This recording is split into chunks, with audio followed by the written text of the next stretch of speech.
దేవుని వాక్యము సెలవిస్తా ఉంది కదా, దేవుని వాక్యము అది నిత్యము నిలుస్తుంది, అది ఫలింప చేస్తుంది. ఆమేన్. గడ్డి ఎండిపోతుంది, పువ్వు రాలిపోతుంది, కానీ దేవుని వాక్యము నిరంతరము నిలుచును అని సెలవిస్తా ఉంది. దేవుని వాక్యము చిగురింప చేస్తుంది. అది లేమిలో నుంచి, కష్టములో నుంచి, నష్టములో నుంచి నీ జీవితానికి మరలా మరలా ఏమిస్తుందంటే చిగురును ఇస్తుంది.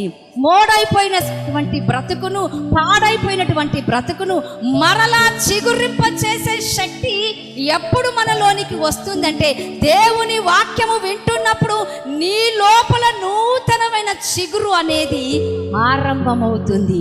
ఆశీర్వాదాలు పెరగడానికి అది ఆరంభానికి సూచనగా దేవుని వాక్యము మన జీవితంలో పని చేస్తా ఉంది. విస్తారమైన దీవెనలు రావాలంటే నీ లోపల దేవుని వాక్యం అనే వేరు ఉండాలి, వాక్యం అనే చిగురు ఉండాలి. దేవుని బిడ్డలారా,